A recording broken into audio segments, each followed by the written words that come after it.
beef suet. This incredible fat might have fallen out of popularity for a while, but it's making a delicious comeback. Have you ever wondered what makes Jamaican beef patties so flaky and flavorful? Or how to achieve that perfect satisfying crisp on your fries? Or maybe you're interested in the health benefits and nutritional value of using beef suet. Hey, I'm Nick and today we're diving into the world of, well, beef suet. I'll show you everything from what suet is, what it's used for, and how to render it into liquid gold. Let's get right into it.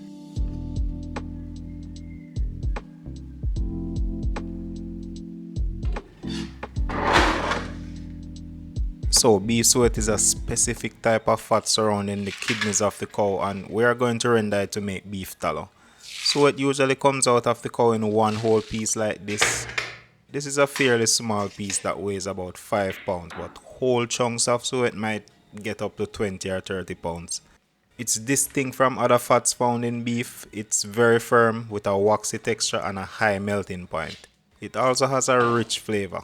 These properties make it great for achieving flaky textures and richness in a variety of pastries. You can easily sub other fats you might use in baking with suet. There's this membrane that you can remove, but that's a waste of time if you're going to render suet to get tallow. Sometimes you get suet with bits of meat and connective tissue on it, but good butchers will get you clean cuts like this with nothing but pure fat. The first step in rendering suet is to increase the surface area.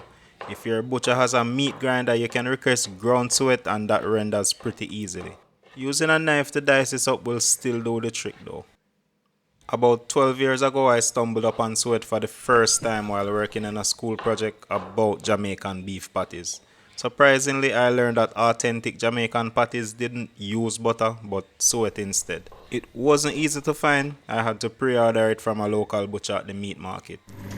That was not my first time making patties, but let me tell you, that was the first batch that tasted as delicious as the ones you'll find at iconic Jamaican spots like Juicy Beef or Tasties.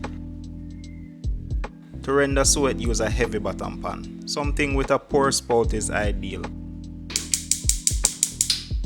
Low and slow is the key to the best quality beef tallow. You want to place this on the lowest flame.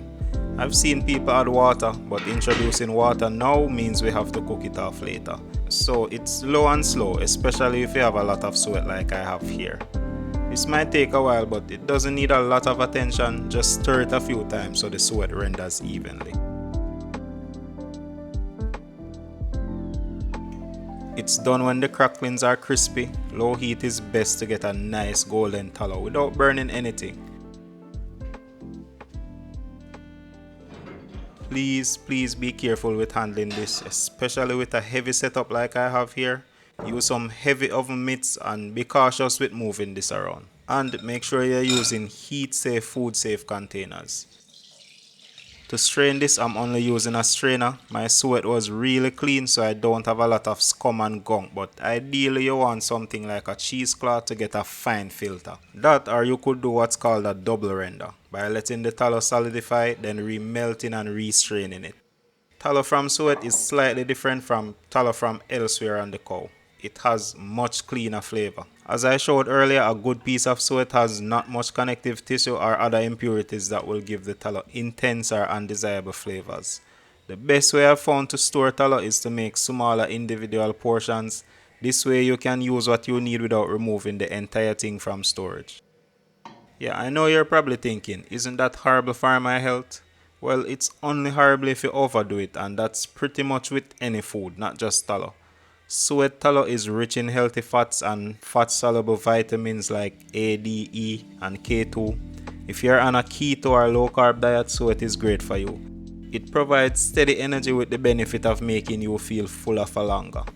It has a high smoke point and is stable at high temperatures, which makes it great for frying. That's unlike a lot of vegetable oils which break down and form harmful compounds much quicker. It's minimally processed, which means unlike industrial oils, it has no harmful additives. In terms of health, suet is comparable to olive oil. They even have some of the same heart-healthy fatty acids. Tallow is nutrient and energy dense, and that's probably where the biggest health concerns show up. Moderation is key, so don't overdo it. As soon as the tallow cools, it will solidify. tallow from Suet is a lot harder than other tallow, so we can actually get some nice blocks with this. To remove from the muffin pan, I simply add a little heat to the bottom and then pop them right out. For the cleanest removal, place the tallow blocks in the freezer so they are extra solid. So it is culinary gold, but it also has a lot of non-culinary uses as well. It's used to make soap and candles, but it's also great for hair and skincare.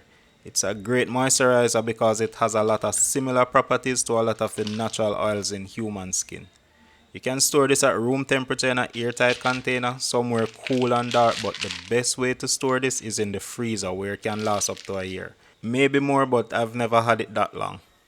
If you have access to a butcher, you might be able to get Suet for really cheap, maybe even free. Given all the benefits, it makes sense to have a bit of tallow in your cupboard or freezer for the next time you make some Jamaican beef patty, pies, or anything fried. These are absolutely the best fries I've ever tasted, and the only additional ingredient was a sprinkle of salt. Yeah, that plantain, that's a banger too.